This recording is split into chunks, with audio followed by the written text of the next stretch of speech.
दोस्तों, इस कहानी की शुरुआत होती है मिच रैप नाम के एक लड़के को दिखाते हुए, जो स्पेन घूमने के लिए अपनी गर्लफ्रेंड कैटरीना के साथ आया हुआ था।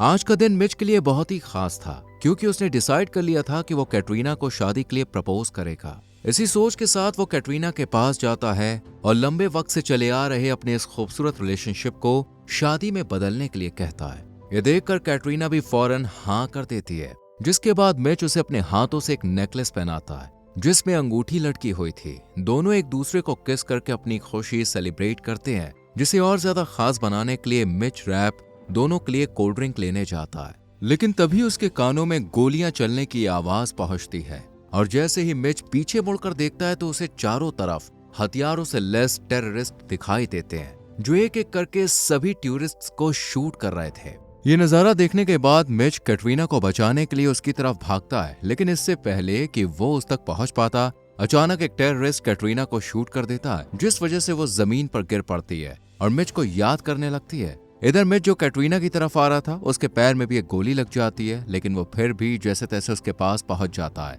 पर तब तक बहुत देर हो चुकी थी। मिच, जिसने अभी कुछ देर पहले ही शादी के सपने सजाए थे, वो अब उसकी आंखों के सामने टूटकर बिखर चुके थे, जिस वजह से मिच बहुत रोता है और इस एक पल से उसकी पूरी जिंदगी बदल जाती है। इसके बाद हम 18 महीने बाद फिर से मिच को देखते हैं, जो टेररिस्ट अटैक से किसी तरह बच गया था, लेकिन वो अब तक कैटरीना को नहीं भूल पाया था। मिच किसी भी हाल में उन टेररिस्ट से बदला लेना चाहता था, जिसके लिए वो ट्रेनिंग भी ले रहा था।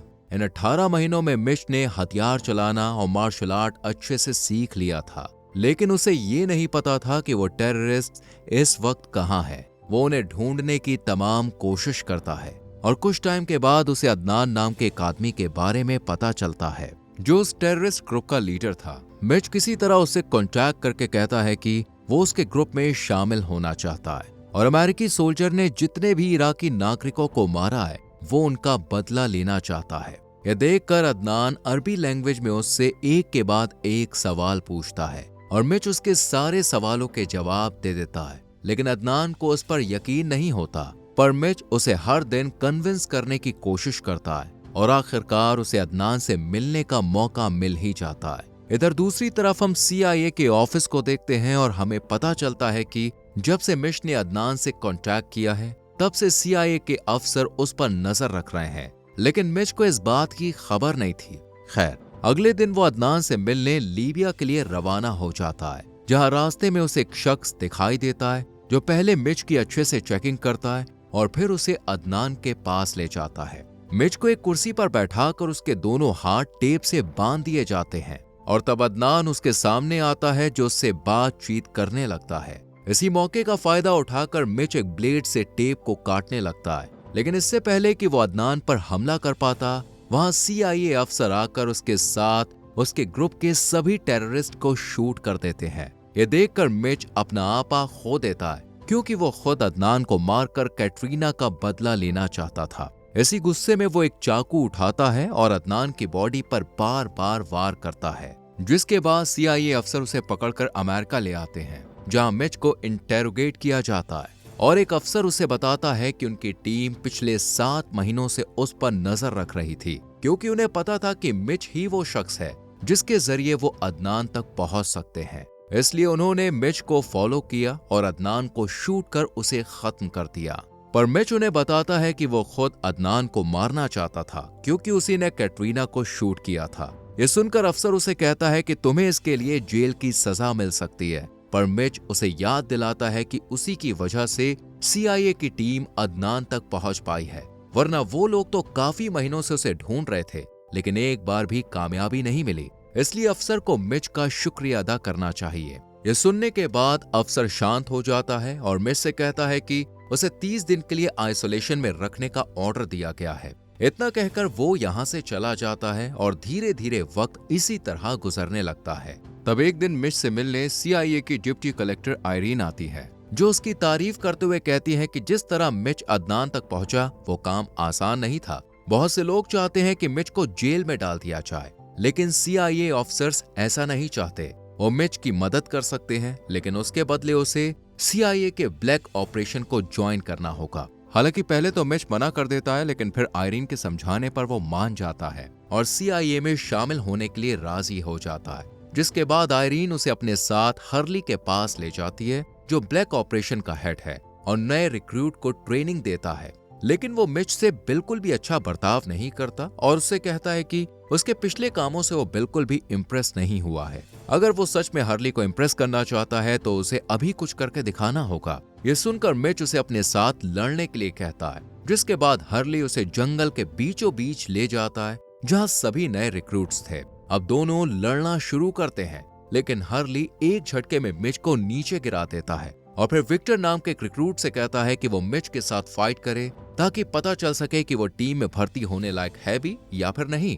हर्ली की बात मानकर विक्टर आगे बढ़ता है और मिच पर हमला करने ही वाला होता है कि वो उसे पकड़कर बहुत मारता है और ये साबित कर देता है कि वो इस टीम का हिस्सा बन सकता है। अब हर्ली भी मिच से इम्प्रेस हो चुका था, इसलिए वो सभी रिक्रूट्स के साथ मिच को ट्रेनिंग देने के लिए एक बड़े से हॉल में ले जाता है और उन्हें एक स्पेशल ग्लासेस और बिजली का झटका देने वाली जैकेट पहनाई जाती है। उन ग्लासेस के अंदर उन्हें कुछ लोगों के चेहरे दिखाए जाते हैं, जिसके बाद हर्ली उन्हें सभी चेहरों को याद करने के लिए कहता है और बताता है कि ये सभी तुम्हारे टारगेट हैं जो कभी भी और कहीं से भी हमला कर सकते हैं। अगर उन्होंने तुम्हें शूट किया तो तुम्हें बिजली का झटका लगेगा। सारे रूल्स बताने के बाद ट्रेनिंग शुरू होती है और कई रिक्रूट्स बिजली के तेज झटके की वजह से ट्रेनिंग को बीच में ही छोड़ देते हैं, पर मिच ऐसा नहीं करता है। वो किस हद तक जा सकता है ये देखने के लिए हर्ली उन सभी चेहरों के बीच अदनान का फेस भी डाल देता है, जिसे देखते ही मिच अपना आपा खो देता है और सारे टारगेट्स को छोड़कर उसे मारने लगता है। इस दौरान उसे कई झटके लगते हैं और उसकी हालत मरने जैसी हो जाती है, जिस वजह से हर्ली को ट्रेनिंग बीच में ही रोकनी पड़ती है। वहीं दूसरी तरफ हम ईरानियन एम्बेसी को देखते हैं, जहां CIA के एजेंट्स भी बैठे हुए थे।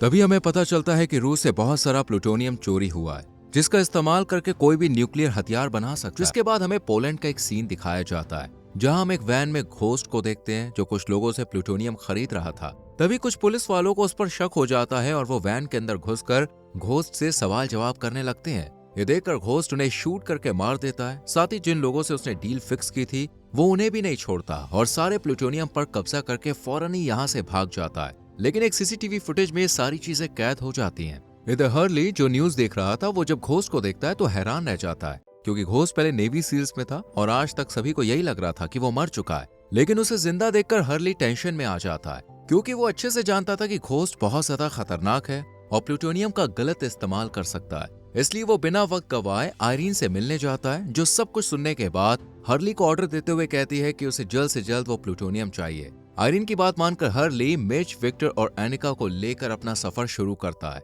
कुछ ही घंटों बाद ये टर्की पहुंच जाते हैं, क्योंकि इन्हें पता चला था कि घोस्ट शेरिफ नाम के एक शख्स को प्लूटोनियम बेचने वाला है, जो वहीं एक कैफे में बैठा हुआ इन्हें दिख जाता है। जिसे देखते ही मिच और एनिका बड़ी ही चालाकी से उसका फोन चुरा लेते हैं और उन्हें पता चल जाता है कि घोस्ट और शेरिफ एक रेस्टोरेंट में मिलने वाले हैं। जिसके बाद मिच और विक्टर वहां पहुंच जाते हैं, लेकिन घोस्ट विक्टर को पहचान लेता है कि वो एक CIA एजेंट है। इसलिए घोस्ट उस पर हमला करके फौरन ही वहां से भाग जाता है और विक्टर की डेथ हो जाती है। ये देखकर हर्ली मिच को फौरन वापस आने के लिए कहता है, लेकिन वो उसकी एक भी नहीं सुनता और शेरिफ के असिस्टेंट को पकड़कर उससे कहता है कि वो उसे शेरिफ के पास ले चले। अपनी जान बचाने के लिए असिस्टेंट उसे शेरिफ के अपार्टमेंट में ले जाता है, जहां शेरिफ को देखते ही मिच उसे शूट करके मार देता है और उसका लैपटॉप लेकर वापस हर्ली के पास आता है। पर हर्ली उस पर बहुत ज्यादा गुस्सा करता है और मिच से कहता है कि उसने अपने साथियों की जान को खतरे में डाल दिया था। इस बात से कोई फर्क नहीं पड़ता कि मिच ने शेरिफ की जान लेकर मिशन को पूरा किया। फर्क इस बात से पड़ता है कि उसने हर्ली के ऑर्डर को फॉलो नहीं किया,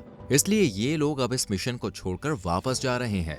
लेकिन तब यहाँ आयरीन आकर हर्ली को बताती है कि घोस्ट ने अपना इरादा बदल लिया है। वो पहले प्लूटोनियम को बेचने वाला था, लेकिन अब वो उसका इस्तेमाल करके न्यूक्लियर हथियार बनाएगा। हालांकि वो ये काम अकेले नहीं कर सकता है, उसे प्लूटोनियम को असेंबल करने के लिए एक फिजिसिस्ट की जरूरत पड़ेगी। इसलिए वो रोम जाने वाला है ताकि फिजिसिस्ट से मिल सके।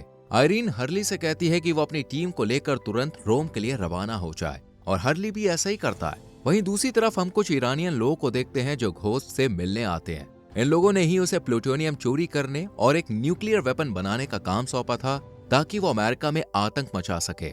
लेकिन उन्हें ये नहीं पता था कि घोस्ट के इरादे तो कुछ और ही हैं। इधर हर्ली अपनी टीम के साथ होटल के बाहर बैठकर उस फिजिसिस्ट का इंतजार करने लगता है और वो उन्हें मिल भी जाता है। एनिका और मिच उसका पीछा करते हैं और जिस होटल में वो रुका था उसी में एक रूम बुक कर देते हैं ताकि फिजिसिस्ट को पकड़ सके। मिच उस पर नजर बनाए रखता है, जबकि एनिका उसके करीब आने की कोशिश करती है। लेकिन इतने में यहाँ घोस्ट अपने साथियों को लेकर आ जाता है और एनिका और मिच से हर्ली के बारे में पूछता है, लेकिन दोनों उसे कुछ भी नहीं बताते हैं। वहीं हर्ली जो अपनी कार में बैठकर मिच की तरफ से अगली अपडेट आने का इंतजार कर रहा था, जब 10 मिनट गुजरने के बाद भी कोई अपडेट नहीं आती है तो वो होटल पहुंचता है और घोस्ट के साथियों को मार देता है। लेकिन वो इस बार भी बचकर भाग निकलता है। हर्ली अब उस फिजिसिस्ट को पकड़कर अपने साथ ले जाता है और उस पर पेट्रोल छिड़क कर उससे कुछ सवाल पूछता है। साथ ही वो मिच को रूम की चाबी देकर कहता है कि वो उसके अगले ऑर्डर का इंतजार करे। पर मिच उससे पूछता है कि वो आदमी कौन था और वो क्यों तुम्हारे पीछे पड़ा है, लेकिन हर्ली उसकी बात का जवाब नहीं देता है। जिसके बाद मिच रूम में आ जाता है जहां एनिका उससे कहती है कि थोड़ा आराम कर लो, घोस्ट को हम कल ढूंढ लेंगे।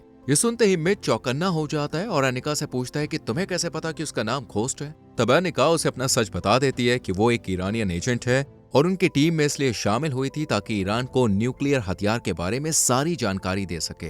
ये जानने के बाद मिच उसे बंदी बना लेता है। इधर हर्ली अपने एक दोस्त से मिलने जाता है जो उसे बताता है कि ये सारा प्लान ईरानियन लोगों का है जिनके इशारों पर घोस्ट काम कर रहा है। इससे पहले कि वो कुछ और बता पाता, घोस्ट उसे गोली मारकर हर्ली को अपने साथ ले जाता है। हर्ली उससे पूछता है कि आखिर वो ये सब क्यों कर रहा है। तब वो उससे कहता है कि मैंने इतने साल अमेरिका की सेवा की लेकिन बदले में कुछ भी नहीं मिला। मैं तड़पता रहा लेकिन मेरी मदद के लिए कोई नहीं आया, इसलिए अब मैं अमेरिका में तबाही मचाना चाहता हूँ। वहीं मिच और आयरीन को भी पता चल जाता है कि हर्ली को बंदी बना लिया गया है, इसलिए आयरीन उसे वापस अमेरिका जाने को कहती है ताकि उसे कोई नुकसान न हो। पर मिच हर्ली को बचाना चाहता था, इसलिए वो एनिका से उसका साथ मांगता है और दोनों घोस्ट के पास जाने लगते हैं। वहीं आयरीन स्पेशल फोर्सेस को तैयार रहने के लिए कहती है क्योंकि उसे पता चल गया था कि मिच और एनिका घोस्ट के पास गए हैं। इधर घोस्ट हर्ली को टॉर्चर करके उससे CIA के एक एजेंट के बारे में पूछता है कि वो लोग कहां पर हैं। हर्ली उसे कुछ भी नहीं बताता। तभी यहाँ पर ईरानियन हेड बहरोज आ जाता है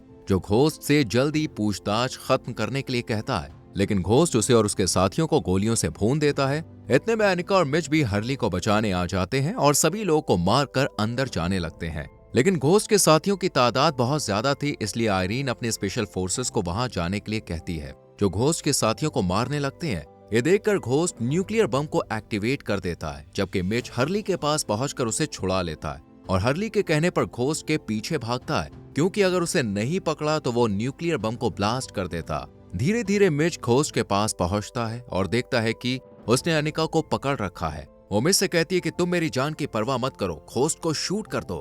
पर मिच ऐसा नहीं कर सकता था क्योंकि उसे एनिका को बचाना था। यह देखकर एनिका खुद ही अपने आप को शूट कर लेती है, जिस वजह से मिच को बहुत बुरा लगता है। लेकिन अब वो घोस्ट को मारने का इरादा कर चुका था, इसलिए वो उसके पीछे पीछे एक जहाज में कूद जाता है जिसमें न्यूक्लियर बम मौजूद था, जिसे घोस्ट अमेरिकन नेवी के पास छोड़ने के लिए जा रहा था ताकि उनके जहाजों को तबाह कर सके। पर मिच किसी तरह उसे पकड़ लेता है और दोनों के बीच लड़ाई होती है। लेकिन लास्ट में मिच घोस्ट को मार देता है, जिसके बाद वो जहाज को दूसरी डायरेक्शन में मोड़ता है ताकि वो अमेरिकन नेवी से दूर हो जाए। बॉम्ब के ब्लास्ट होने का टाइम काफी कम रह गया था, इसलिए मिच उसे बैग में रखकर दूर समुद्र में फेंक देता है कि तभी उसे बचाने के लिए एक हेलीकॉप्टर आता है जो रस्सी नीचे फेंककर मिच को ऊपर खींच लेता है और कुछ ही सेकंड्स में समुद्र में एक बहुत बड़ा ब्लास्ट हो जाता है। पर नेवी के सारे जहाज सेफ होते हैं। कुछ वक्त ऐसे ही गुजर जाता है और एक दिन आयरीन हर्ली से पूछती है कि मिच कहाँ है, लेकिन वो उसे कुछ भी नहीं बताता। तभी हम मिच को देखते हैं जो दुबई में अपनी छुट्टियां मना रहा था। वहीं न्यूज में दिखाया जाता है कि ईरान के प्रेसिडेंट CIA के ऊपर इल्जाम लगा रहे हैं कि प्लूटोनियम को चुराने में उनका हाथ था।